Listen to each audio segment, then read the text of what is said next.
He arrived home an hour earlier than usual, the house unusually quiet as he slipped his keys onto the table. He smiled a little, thinking he might surprise his wife and daughter with takeout later. But as he stepped into the hallway, a sharp noise cut through the silence, a frightened sob. His heart dropped. He hurried toward the living room, stopping cold at the doorway. His wife had their little girl by the wrist, tightly.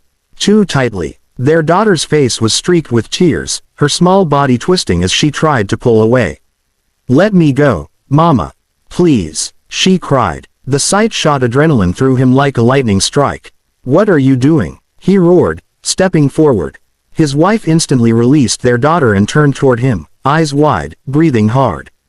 Her hands shook visibly. For a moment she didn't speak at all. She just stared at him as though she'd been caught doing something unforgivable. He moved toward his daughter, lifting her into his arms protectively. Her tiny fingers clutched his shirt, trembling. "What happened?" he demanded, voice trembling with anger. His wife swallowed hard and pointed silently to the floor. It was then he saw them, small, colorful pills scattered across the rug like spilled candy. A nearly emptied bottle of his father's heart medication lay on its side. His breath hitched. She had one in her mouth, his wife whispered, voice breaking at the edges. I panicked. I grabbed her too fast. He blinked, looking down at his daughter, now hiccuping softly against his chest. The image replayed in his mind. His child, thinking they were harmless sweets, his wife, snatching her away in terror. And he had walked in at the exact wrong moment. He slowly lowered himself onto the couch, holding his daughter close. His wife sank to her knees on the floor in front of them, chairs rolling freely now. "You saved her," he said finally, the truth hitting him with a heavy, humbling force. I thought something else." "I know," she whispered. "I'm sorry I scared her. I couldn't let her swallow it." He pulled them both into his arms, heart still pounding but now for a different reason entirely. In one moment, he had misread the entire world, and nearly accused the person who had just prevented a disaster. Sometimes, he realized, fear distorts what love is fighting to protect. He wasn't supposed to be home yet. Traffic had been unexpectedly light, and he'd decided to take the chance to surprise his daughter with her favorite snacks. But as soon as he stepped through the front door, he heard something that froze him mid-step, his wife's raised voice. "You can't just do that. Do you hear me?" Then a small, trembling sob. Their daughter's sob. He rushed toward the sound, instinct outrunning thought. In the living room, he found his wife gripping their daughter by the shoulders, her voice sharp with frustration, their child's face wet with tears. "What is going on here?" he barked, pulling the little girl gently away and shielding her with his body.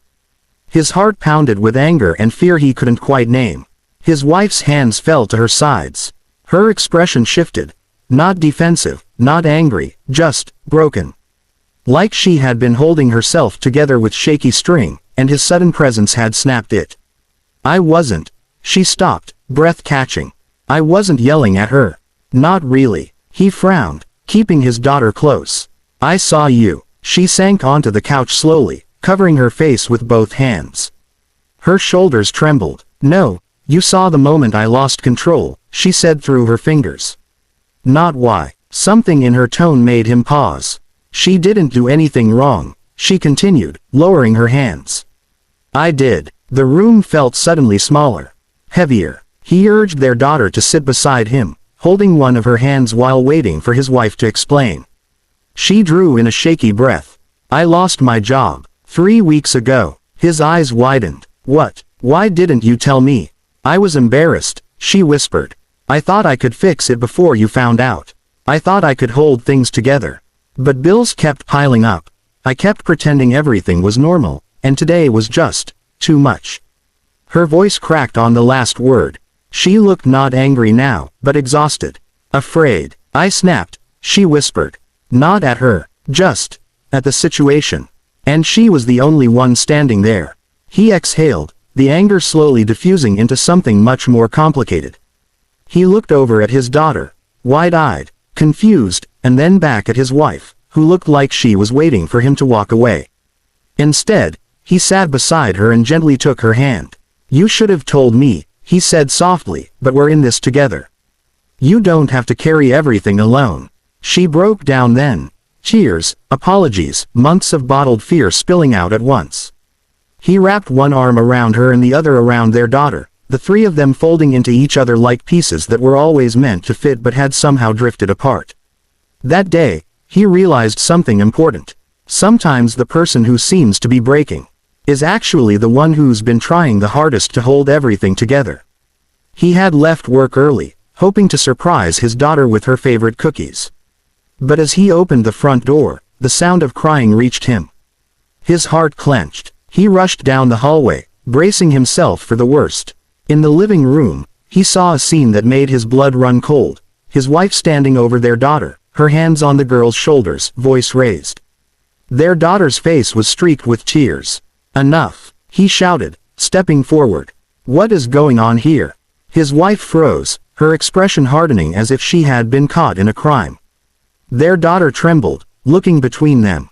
"Mom, I just wanted to go to Lily's sleepover," the little girl sobbed, her small voice barely audible. His wife's hands relaxed slightly, but her tone remained firm. "You didn't finish your homework, and you know what we agreed," she said. He blinked, momentarily stunned. The image of cruelty he had conjured in his mind shattered. His daughter wasn't being hurt. She was being disciplined. His anger slowly ebbed, replaced by a mixture of relief and embarrassment. He exhaled sharply, kneeling beside his daughter to pull her into a hug. "I'm sorry, sweetheart," he said softly. "I thought." His voice trailed off.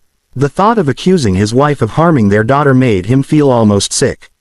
His wife looked at him, a faint trace of irritation softening into exasperation. "It's okay," she said. "But you need to trust me. I'm trying to teach her responsibility, not hurt her." He nodded, ashamed but grateful for her patience. "I overreacted. You're right. Let's sit down and figure this out together." The three of them gathered on the couch, the tension slowly melting. He realized how easy it was to misread situations when fear and stress clouded judgment. His daughter, still sniffling, leaned against him. "I just really wanted to go," she whispered. "I know," he said, stroking her hair. "And I understand. But homework comes first, right?" She nodded reluctantly, but he could see a tiny smile forming. Sometimes, he thought, the scariest moments aren't about real danger, they're about misreading the people we love the most. And in that instant, he knew one thing for certain. Fear can make even ordinary discipline look like something far worse than it is. He hadn't meant to come home early, but a rare break in traffic had put him at the front door 30 minutes ahead of schedule. The house was quiet, too quiet. As he stepped inside, the sound of muffled crying reached him. His chest tightened. He ran toward the living room and froze. His wife had their daughter by the arm, her hands firm. The little girl's face was red, her small body twisting to get free. The scene in front of him was terrifying, like something out of a nightmare. "What's happening?" he demanded, stepping forward instinctively. His wife turned, her eyes wide, but she didn't answer. Instead, she pointed toward the kitchen. Confused, he followed her gaze. Through the window, he noticed a shadow moving quickly across the backyard, slipping out the gate. Something, or someone, was leaving. His daughter's small voice quivered. "Mom, he was in the backyard. He tried to take my dollhouse." Realization hit him like a thunderclap. His wife hadn't been hurting their daughter, she had been protecting her. She had pulled the little girl away from a stranger who had broken in, someone who had come dangerously close without them even noticing. Adrenaline surged. He ran to the window just in time to see the intruder disappearing into the night. The fear, the terror, the sudden chaos, it all made sense now. His wife's grip had been desperate, protective, perfect in its timing. He turned back to them, relief washing over him so intensely it was almost dizzying. His daughter clung to him, trembling, while his wife finally allowed herself to exhale. "You were so brave," he said, his voice hoarse, looking first at her, then at their daughter. "Both of you." She shook her head, still catching her breath. "I just did what I had to. I couldn't let him touch her." He knelt beside them both, holding their hands together. "You saved her. You saved our daughter." The tension slowly drained from the room. What had seemed like violence, like betrayal, was instead courage and instinct. The real danger had been real, but it had passed, leaving only gratitude and love in its wake. That night, as they sat together, hearts still racing, he realized something vital. Sometimes what appears to be the worst moment isn't the truth at all. And sometimes, the people we love the most are heroes in ways we never imagined, protecting us, even when it looks frightening.